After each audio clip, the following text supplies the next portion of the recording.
সন্মুখত আহক বাকীসকল মহিলা আপোনালোকে লাইনত থাকক আমি মাতিম আপোনালোকক আপোনালোকে চিন্তা কৰিব নালাগে আৰু কোনো কাৰ্ড এজন মহিলাক অৰুণোদয় আঁচনি দিয়া ব্যৱস্থা কৰিব গতিকে ইমান চৰকাৰে দিছে আগতে আমাৰ গাঁৱত থাকে আমিতো গাঁৱৰ মানুহ আমি জানো ভাত খাবলৈ কাৰণে কিমান অসুবিধা থাকে হয় না নহয় কোনোবা ঘৰ চুবুৰীৰ ওচৰত যদি আছে যাচোন তোমাৰ বৌ ঘৰত চাউল 2 টেমা ধাৰ কৰি লৈ আন পিছত ধান খুন্দিলে এই 2 টেমাটো ঘূৰাই দিম তেনেকুৱা অৱস্থা আছিলে আমাৰ আগত হয় না নহয় যেতিয়া চাউল ধাৰ লৈ নিছো 2 টেমা মোৰ ঘৰত ধান খুন্দাৰ লগে লগে আকৌ ধাৰটো ঘূৰাই দিছো এনেকুৱা হৈছিলে কিন্তু আজি আমাৰ দেশৰ গ্ৰুপতে 25,000 টকা দিছিলে 10,000 টকা দিছিলে কিন্তু এতিয়া প্ৰতি মহিলা যি সদস্য এই সদস্যসকলৰ কাৰণে আপোনালোকক 10,000 দিব আৰু যিটো সদস্যাই এই টকা আমি সৎ ব্যৱহাৰ যদি কৰিছে এই মহিলাসকলৰ কাৰণে লাখ কোটি মহিলা বনাবলৈ গৈ আছে এই 10,000 টকাৰ পৰা আপোনালোকে বহুত আগবাঢ়িব পাৰিব আপোনালোকে দেখাব পাৰিব লাগিব নলুন চক আমাৰ অফিচত দেখাব পাৰিব লাগিব আপোনালোকে যি 10,000 টকা দিছে এই 10,000 টকা মই গাহৰি পুহিছো এই 10,000 টকা মই হাঁহ পোহাইছো এই 10,000 টকা মই ফিচাৰী বনাই লৈছো গতিকে তেনে ধৰণে যদি আপোনালোকে ইয়াৰ আমাৰ বিষয়হঁতৰ লগত যদি ভালকৈ যদি ট্ৰানজেকচন যদি দেখাব পাৰে আপোনালোকে 10,000 নহয় 5,50,00,000 লোকে দিয়া ঘোষণা কৰিছে নৰেন্দ্ৰ মোদী ডাঙৰীয়া তে লাখ কোটি মহিলা লাখ কোটি বুলি শুনিছে না নাই এই আঁচনিৰ পৰা আপোনালোকক ইয়াৰ গোটেইটো হ'ব নোৱাৰিব পাৰে কিন্তু যিসকলে একেবাৰে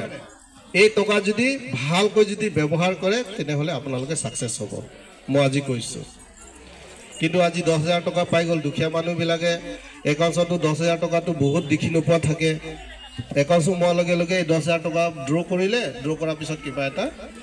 ঘৰৰ বস্তু কিনি লৈ গৈছে ক'লে হেক হৈ যাব গতিকে হেতু হ'ব নালাগে আপোনালোকে 2-1 পইচা ঘৰৰ কাৰণে ব্যৱহাৰ কৰক বাকি যেটো থাকিব আপোনালোকৰ ব্যৱহাৰৰ কাৰণে এটো ব্যৱহাৰ কৰক গতিকে হেখিনি মই আপোনালোকক অনুৰোধ ৰাখিব বিচাৰিছো আৰু যিসকলে অৰুণোদয় পোৱা নাই মই হেতু কথা আপোনালোকক ক'বলৈ বিচাৰিছো অৰুণোদয় নোপোৱাটো বেছি আছে হয় না নহয় যোৱাবাৰ ইলেকশ্যন সময় ৰেশন কাৰ্ড নোপোৱা বেছি থকা নিচিনা সেইকাৰণে আজি মোদীজী কা গ্যাৰান্টি ৰাখি থৈ গৈছো যিসকলে আজি লোকে অৰুণোদয় পোৱা নাই এই মহিলাসকলৰ কাৰণে 3-4 মাহৰ ভিতৰত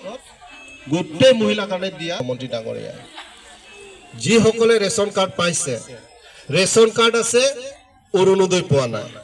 তেনেকুৱা বহুত মহিলাসকল বা বহুত পৰিয়ালে এতিয়ালৈকে পোৱা নাই ৰেশন কাৰ্ড আছে কিন্তু একাউণ্ট টকাৰ মহিলাসকলৰ কাৰণে 10,000 টকা দিয়া ঘোষণা কৰিছে ইতিমধ্যে আমি আজি এই গোটেইখিনি ফৰ্ম যেটো মুখ্যমন্ত্ৰী মহিলা উদ্যোগ আঁচনি নামেৰে আজি আমি প্ৰায় যেটো আমাৰ টাউনৰ নগৰ অন্তৰ্গত 1200 মান মহিলাসকলৰ কাৰণে ফৰ্ম বিতৰণ কৰিবলৈ সক্ষম হৈছে আৰু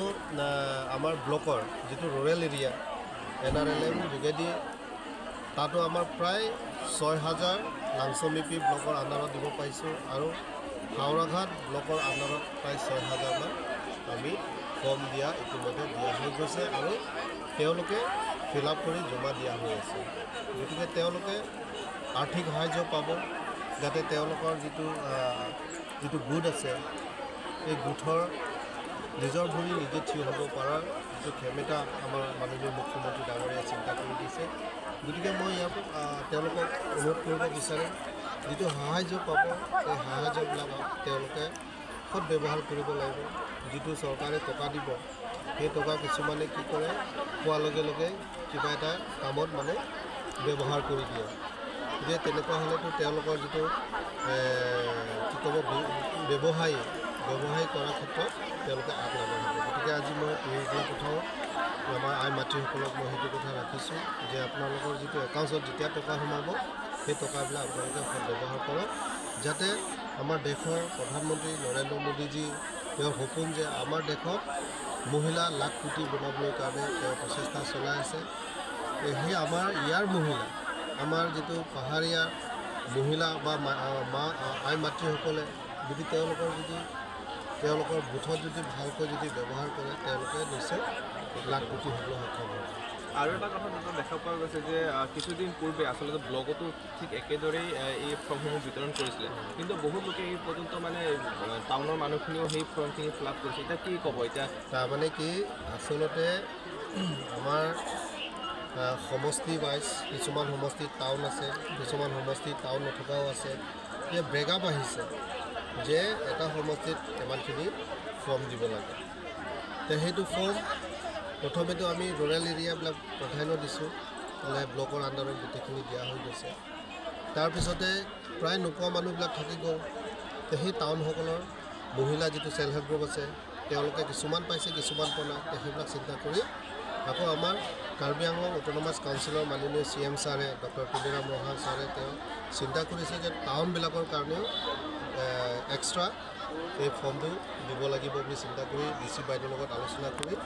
যোৱা 2 দিনমান আগত এই ফৰ্ম টাউন য'ত য'ত আছে টাউনবিলাকৰ কাৰণে ফৰ্ম দিয়া হৈ গৈছে। আমাৰ বুকুলীয়া মিউনিচিপাল বৰ্ডতো আমাৰ মাননীয় আমাৰ অধ্যক্ষ হেমসিং তেৰণ ডাঙৰীয়া DC অফিচত গৈ এই ফৰ্মকেইটা গোটেইখিনি সংগ্ৰহ কৰি আজি আমি দিবলৈ এই ফৰ্মটো এজেগাত কৰিলে হ'ল আৰু 2 জেগাত কৰিব নালাগে, এক জেগাত দিলে হ'ব। একেই ফৰ্ম, তাত কিন্তু নগৰ আছে, তাৰপিছত তাত হেৰি আছে, ৰুৰেল আছে। ইয়াত তাত মেনশ্যন কৰাই আছে ফৰ্মত। আজি যথেষ্টখিনি লোকসকলক দিয়ে বহুত বাইদেউসকলে বহুত সুবিধা পাব। এতিয়া ৰেচন কাৰ্ড নৰেন্দ্ৰ মোদী ডাঙৰীয়াই প্ৰতিটো দুখীয়া পৰিয়ালসকলৰ কাৰণে কোনো এটা পৰিয়ালে বাদ কৰিব নালাগে যে ভাত একমুঠি খাবলৈ পোৱা নাই, এইটো হ'ব নালাগে। আমাৰ দেশৰ নাগৰিকসকলে সেইটো চিন্তা কৰি প্ৰায় আজি আমাৰ লাংফেৰতো 10,000 যিটো আমি প্ৰতিশ্ৰুতি ৰাখিছিলে নিৰ্বাচনৰ সময়ত আমি গোটেইখিনি দিয়া হৈ গৈছে। আৰু কিছুমান ডকুমেণ্টছৰ কাৰণে নোপোৱাও আছে, সেইখিনি আমি আৰু কিহৰ কাৰণে তেওঁলোকে সেই ৰেচন কাৰ্ডটো পোৱা নাই সেইবিলাক আমি তদন্ত কৰি আছোঁ।